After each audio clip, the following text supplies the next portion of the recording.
उद्यत कोटि दिवाकराभमनिशम् शङ्खं गदां पङ्कजं चक्रां विव्रतिमिन्दिरा वसुमती संशोभिपार्श्वद्वयम् कोटिराङ्गदहारकुण्डलधरम् पीताम्बरं कौस्तुभैर्दीप्तां विश्वधरं स्ववक्षसि लस श्रीवत्सचिह्नं भजे।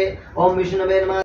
शेषनायकसिन्धुं भानुं समस्तजगतां दीपं भजामि पद्मद्वयावयवरान् सततं ग्रावजैर्माणिक्यमौलिमरुणाङ्गरुचिं त्रिनेत्रं श्रीसूर्याय नमः।